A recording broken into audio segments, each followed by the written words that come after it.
votre problème. Moi, c'est le goût qui m'anime, c'est le goût sucré, non? Puisque le goût sucré, ça permet d'aborder facilement, très facilement, le goût amer. Et tu deviens véritablement un autre de niveau parce qu'on raconte là. Bon, nous revenons donc sagement et puissamment au niveau de la sagesse. N'est-ce pas? Première partie. Je suis l'émanation de la plus haute hiérarchie divine. Comme mon père, je suis rythme et chimie. Là, c'est la sagesse supérieure. Là. C'est moi qui agence les données du temps et qui continue de donner la mesure à toutes choses, que ce soit les heures, les jours, les semaines, les mois, les années, ainsi de suite. Je suis le discernement dans l'absolu. Je suis un souffle doux et silencieux, plein de clarté et d'une intelligence hors pair. Ma lumière est rayonnement. Je suis l'équation, c'est-à-dire intelligence et savoir qui forment la grande intelligence, dont la sagesse. On va donc procéder comme d'habitude. Quelqu'un dira ce thème à 18 articulations et comme d'habitude, on va poser des questions de compréhension.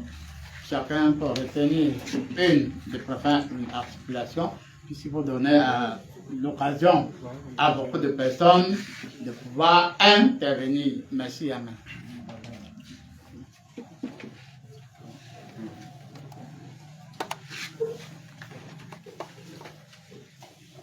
Silo.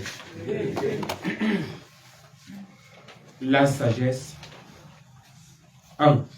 C'est-à-dire première partie, qui comporte 18 articulations reçues par la prophétesse Jeanne Chenebe le 24/11/2022.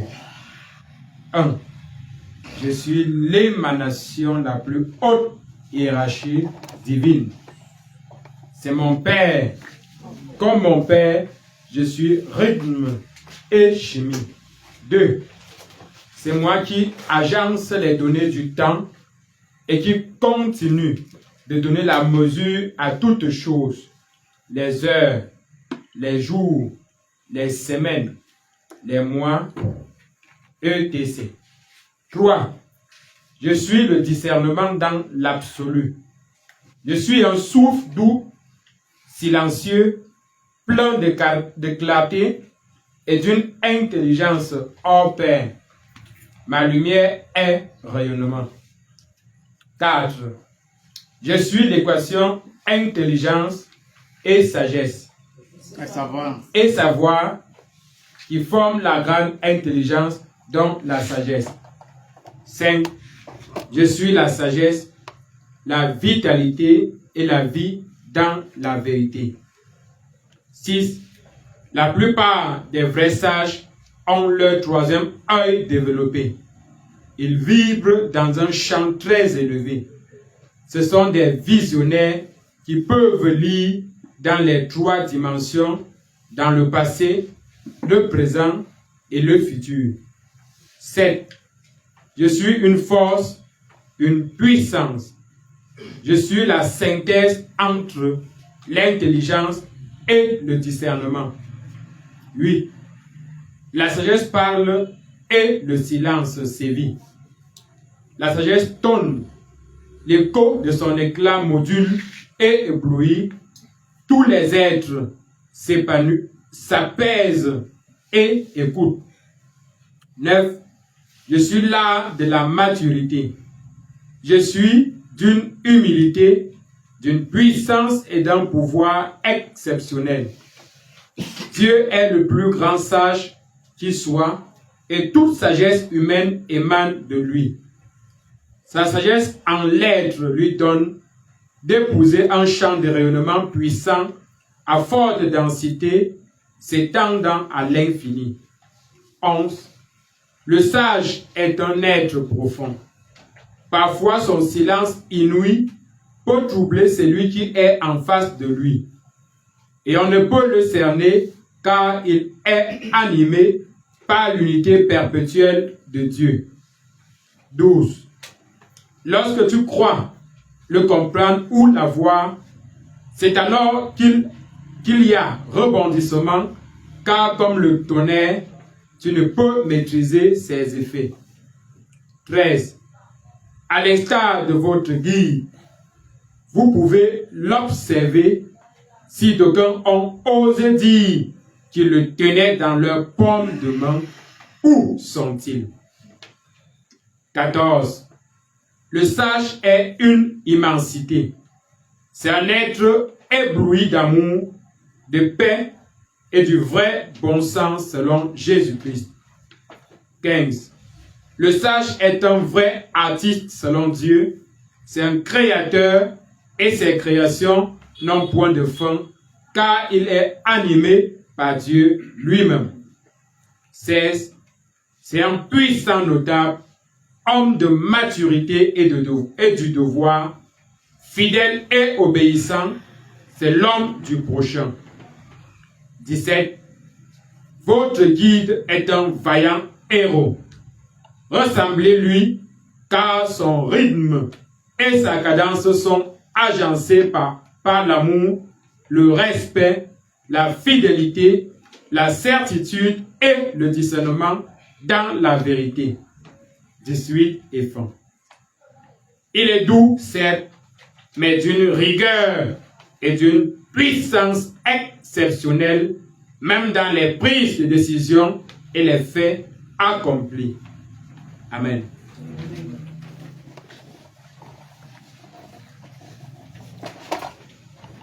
Philo, vous venez donc de suivre la lecture des articulations sur la sagesse, première partie. Et il est vrai que la plupart des sages ont tout, n'est-ce pas? Comme ils ont... Bon, j'ai retenu cette particularité parce que la plupart des sages ont leur troisième œil bien développé, c'est-à-dire très développé, et ils vivent dans un champ très élevé. Ce sont des visionnaires, c'est-à-dire ils ont la capacité d'anticiper sur beaucoup de domaines. Ils peuvent lire dans les trois dimensions au même moment, c'est-à-dire le passé, le présent et le futur au même moment. Le monde de symboles, le monde conventionnel, c'est-à-dire la terre et ses mystères, la connaissance et la spiritualité au même moment, simultanément. Le sage en est véritablement capable. On va procéder comme d'habitude, c'est-à-dire si quelqu'un a retenu une articulation, pardon, le préparant, pour qu'il y ait beaucoup d'intervenants, une seule intervention et soyez rapide, pardon.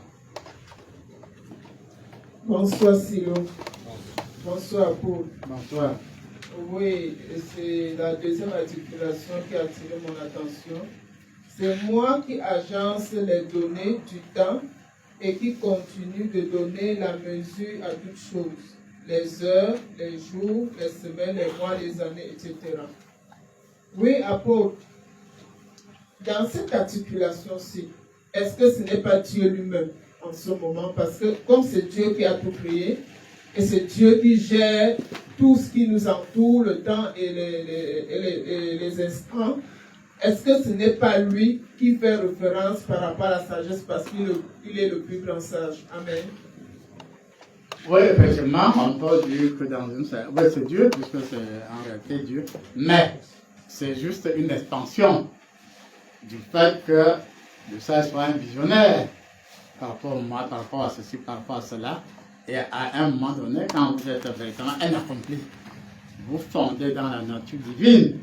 Et Dieu, et vous ne formez qu'un, vous et le Saint-Esprit, vous ne formez qu'un, vous et Jésus-Christ, vous ne formez qu'un. Et à partir donc de cet instant, en tant qu'un vrai sage, selon la lumière et l'onction divine, vous devenez la particule originelle, mâle et femelle, et vous avez une sensibilité exceptionnelle qui vous permet de sentir et de toucher à beaucoup de choses. Et en réalité, bon, l'évocation n'est pas mal. Puisqu'en réalité, par exemple, quand la prophétesse centrique a rédigé ce thème, est-ce que c'est elle qui a rédigé ce thème? C'est apparemment elle. mais ce n'est pas elle. Mais tous ceux qui sont attentifs vont dans certains aspects, donc les faire un petit classement, on n'est pas hors sujet. C'est-à-dire, les hommes du monde vont dire, oui, toi tu réduis tout, oui, tu as la lumière de savant, de sage, oui, mais tu es pauvre. Et Dieu va donc récompenser ceux qui l'ont servi dans l'humilité, malgré leur niveau de pauvreté suffisamment avancé, malgré la colère, des insultes et des souverains, les données vont changer.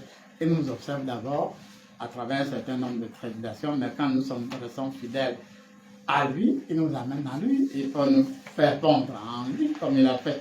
S'il a fait pour moi, s'il a fait pour Jésus, s'il a fait pour le Saint-Esprit, il peut le faire pour vous aussi. Merci à moi.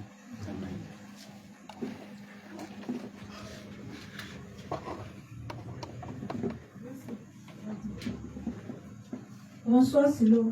Bonsoir. Bonsoir Paul. Bonsoir. L'article qui m'a un peu tiré l'attention, c'est l'article 11. Le sage est un être profond, parfois son silence nuit pour troubler celui qui est en face de lui. Et on ne peut le cerner car il est animé par l'unité perpétuelle de Dieu. Mais on ne peut que lui cerner car il est l'unité perpétuelle de Dieu. Je reviens encore au bas. Est-ce que vraiment le sage, Dieu ne nous utilise pas parfois pour nous ramener vers lui en tant que sage? Je ne sais pas, vous aimez. Oui, ne vous étonnez pas, c'est-à-dire qu'on ne peut pas facilement cerner le sage. C'est ce que ça veut dire. Mais si on suit véritablement le sage, ton pied, mon pied. Si on le fait pour les choses du monde, la plus forte raison avec les choses de Dieu, c'est-à-dire à force de désirer, Dieu peut se dire un jour, mais qui est celui qui m'importune tout le temps avec son appel, pardon, allez voir de quoi ça retourne, et quand tu pars, tu sors le sage de sa demeure, et puis il y a transubstantiation, transfiguration et autres, et à ce moment-là, apparemment, on ne peut pas le cerner, mais en profondeur, si nous épousons sa nature, en acceptant de façon indifférenciée Dieu dans son unité absolue, à un moment donné, en réalité, nous ne saurons même pas quand est-ce qu'il nous a changé. Voilà ce qui est en avec Dieu. Il peut commencer à nous changer, nous sentons qu'il a commencé à nous changer, mais on s'est difficile, rarement l'aboutissement qui fait de vous un accompli. Donc, ne soyez pas seulement éblouis, mais prenez du recul et acceptez d'être éblouis. Et tôt ou tard, Dieu va vous donner véritablement votre marque, votre empreinte. Et avec cette empreinte, vous rentrez dans sa nature, dans la nature de la sagesse en absolu. Merci, Amen. Bonsoir Simon.